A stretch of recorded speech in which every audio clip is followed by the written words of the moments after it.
Hey guys, how you going? I'm going to be doing a review today. Now I did this review yesterday or the day before, but I didn't like the way it turned out, so I deleted it. So it's a very hard film to review, but I'm going to try my best today to do it.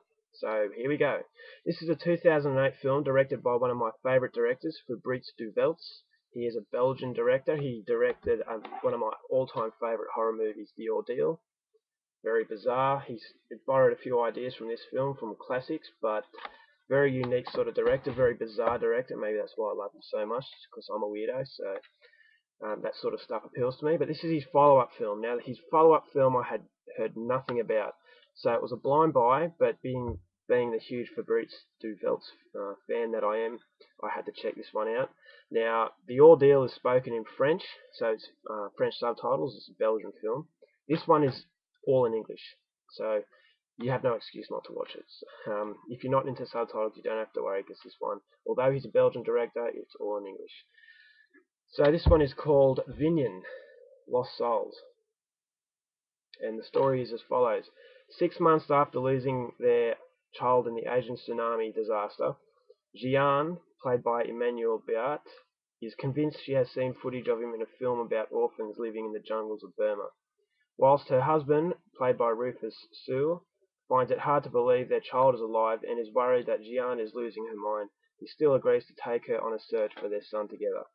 Introduced to a dangerous gang of human traffickers, they soon find themselves alone and stranded in the middle of a treacherous jungle, where they come face to face with their greatest fears. So yeah, it's a woman, a husband and wife. They've lost their son in the Asian tsunami that affected Thailand and that part of Asia. A real disaster. I'm sure you all remember that. So yeah, 6 months after, this husband and wife, they're mourning the loss of their son. He's disappeared, or the tsunami's taken him, and they think he's dead. And all the evidence points suggests that he is dead, but they haven't got closure because they don't know for sure.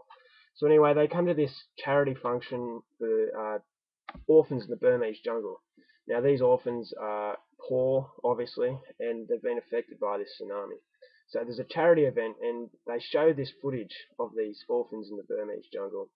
And in the background, there's a small child, but it's very fuzzy, and you can't really make out who exactly it is.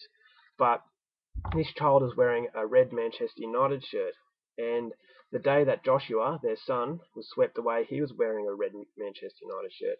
So the mother, Jian, she's convinced that that's her son, and she really wants him back, obviously.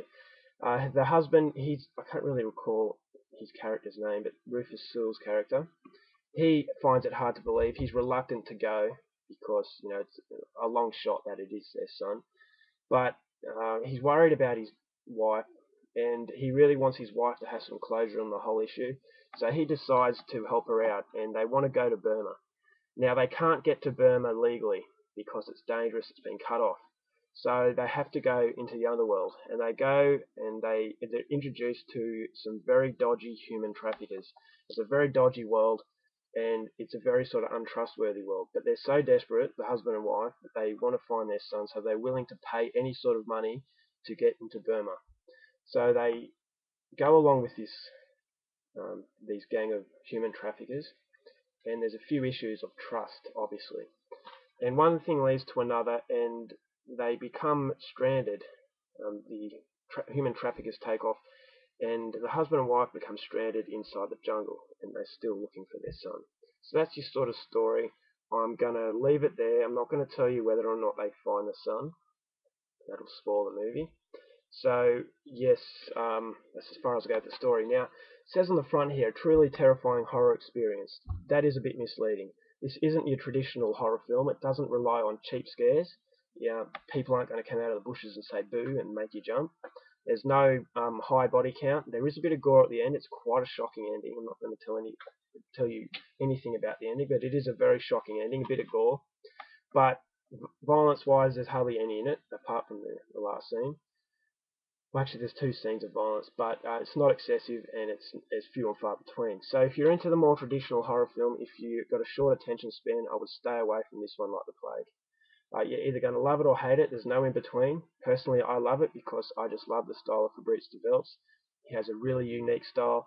And you pretty much don't have to look at the cover to see who directed it to know that it's his sort of film, because he's just got his own really unique style, and I have to give him credit for that. That's what I love about a director.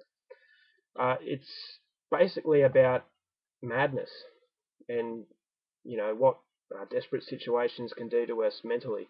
And you kind of know it's not a spoiler, but when they start their search for their son, you kind of get the feeling in the back that it's a long shot that this kid survived. But you feel sorry for this mother because she's just so torn apart that she's willing to believe anything and willing to do anything. But you can sort of sense that her obsession is really, she's starting to lose her sanity, and she's starting to fall deeper and deeper into this dark hole. And the husband is trying to be the backbone, he's trying to give her strength to keep going, but he's really struggling too, and he really comes to terms with reality. But the mother is just losing touch with reality, and it's getting worse and worse. And her mental condition, is just getting worse and worse. So it's just really a psychological film. It is about loss. It's about madness and just obsession. And you can see on the front there that little boy, one of the jungle boys. That was really freaky. Fabrice Du Welz cinematography, especially inside the jungle, is just amazing. Very bizarre imagery. This is a very, very weird film. Bizarre imagery. You kind of, through that imagery, it seems like you're hallucinating yourself. And she starts hallucinating, and she's seeing things that aren't there. And it really does give you the impression that you're going along you're going on the ride with her into madness. So it's a very, very unique film, but I have to stress that this isn't your typical horror film. It does have horror elements to it, but it's not your standard traditional horror film. So go into this with a lot of caution. If you want something different, if you want something psychological, if you want something a little bit slow, definitely check this one out. But if you've got a short attention span, you like explosions and ridiculous amount of bodies stacked up on each other, then yeah, you're not going to find anything in this film. So you're either going to love it or hate it. Hopefully you love it, because I loved it. And this director is one to look out for, because he is just a really, really good director. So that's my review of a very, very difficult film to review. Hopefully it generates enough interest for you maybe to go out there and see it. And that's Vinyan, Lost Souls. But just don't let that tagline, that a truly terrifying horror experience. It's not exactly that. That is just a little bit misleading. So just be aware. Yeah, hopefully you enjoy it. Alright guys, that's my review. Have a great day, and I'll see you later. Bye.